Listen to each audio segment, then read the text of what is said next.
Thanks for opening your garden gates for us. Right now we're going to be turning our attention to a garden ebook that is called A Guide to Landscape Maintenance for Central Texas Gardens, and Ginger Hudson, its author and creator, is here with us, and my first interview with an ebook author, so I'm kind of excited about this.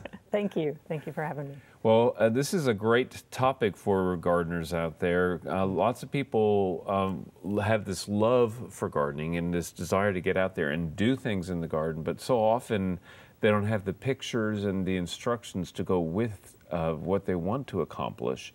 And you've done all this in electronic format. Tell me a little bit about why you got interested in creating this ebook. Well, I used to teach courses on landscape maintenance, and students were always asking me, do you have color copies? Can I take your presentation home? So that gave me the idea to put it down in an electronic format that could be easily distributed instead of printing off copies every time you had a class. Right. And my photographs are all from the region, so it applies to everybody here. So all about, quite literally, all about Central Texas maintenance. It's not a general garden maintenance book. This is like filled with instructive images from gardens here. This is what sun scald looks like here, which which looks a lot like death here. Right, especially after the last few years. Right, right. So I think it's a really exciting concept, and let's talk about, you've broken it down into different sections.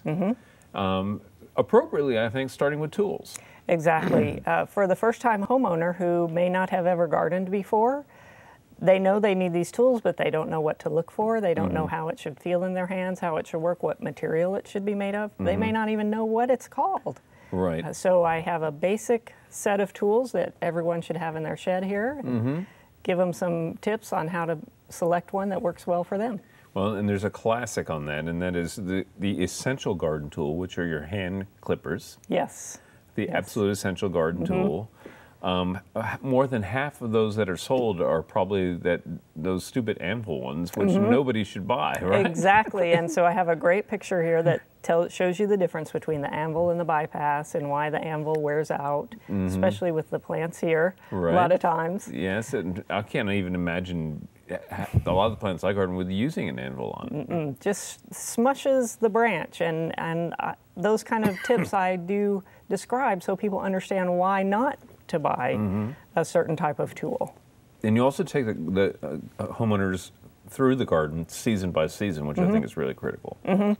And even though our seasons are generally hot and not so hot, as I love to say, I've tried to break down the months as good as I can for temperature reasons, and then take you through it.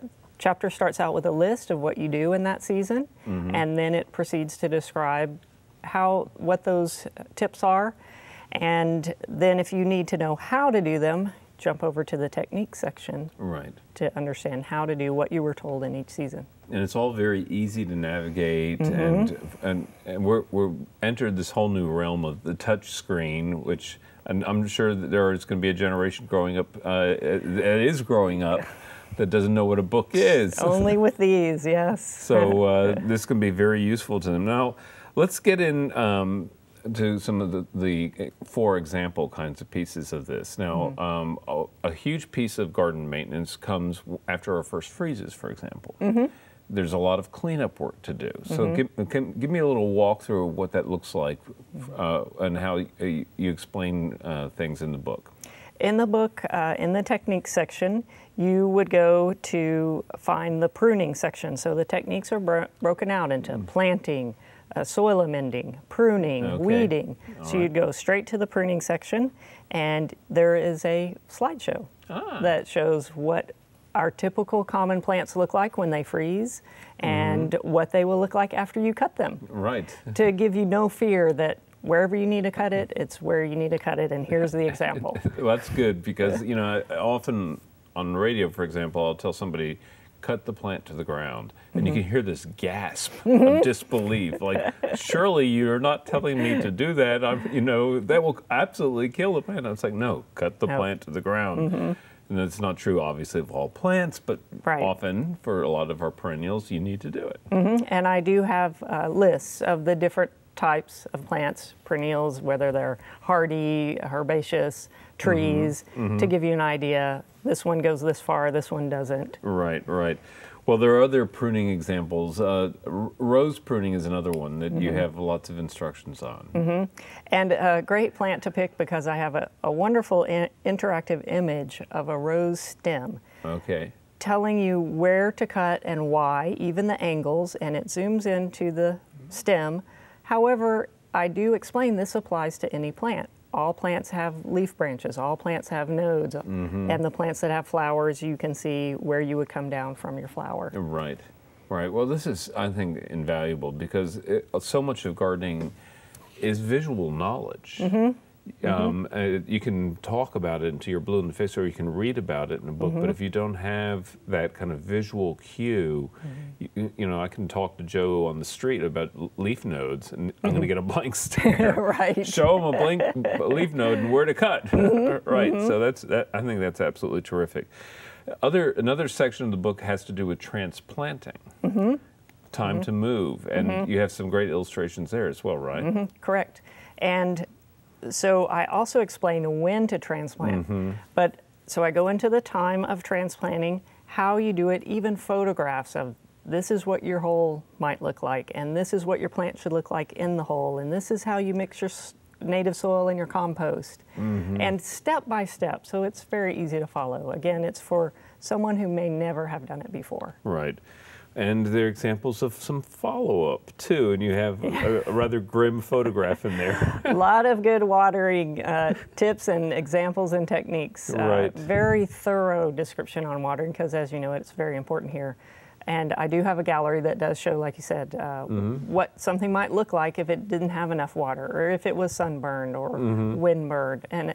And lack of water is a different burn than a sunburned leaf. Right. So a nice picture gallery will show you what that looks like. Okay, and the picture gallery too. There is the one particular image I was thinking of with the Will Fleming Yopon. So a lot of people, we will tell them, if you have transplant woody plants, do it in wintertime when the weather's more gentle typically. But remember that now that you've transplanted it, it's basically a new plant, like you've gotten something brand new from the nursery, so you have to keep up with your watering. And a lot of people forget that in wintertime, don't they?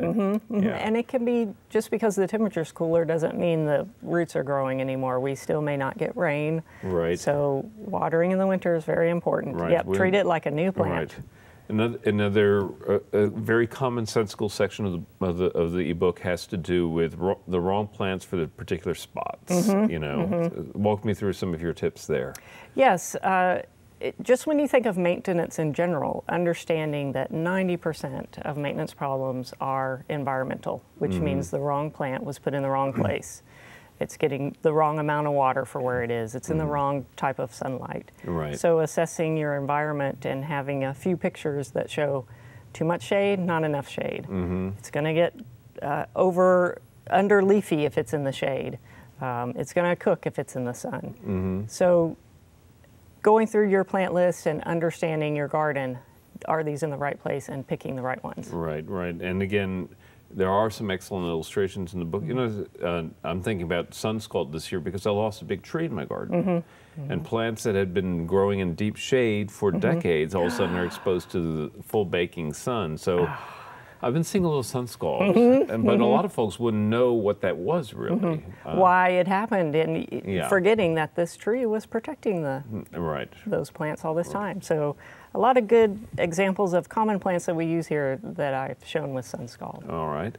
And, you know, again, this is a book that folks can access. And let's talk a little bit about the distribution. This is going to be a little different. Yes, a little different than just going down to the store. Right. This is available electronically right now. It is programmed for the iPad for Apple products. Okay. Can be downloaded from the iTunes bookstore. Okay. With plans in the future to have it available for Kindle format as well. Okay, excellent. Well, Ginger Hudson, thank you so much for being our guest. A lot of fun to have our first ebook interview on the program. The book, again, A Guide to Landscape Maintenance for Central Texas Gardens. Thanks again for being our guest. Thank you very much. All right, and coming up next is Daphne.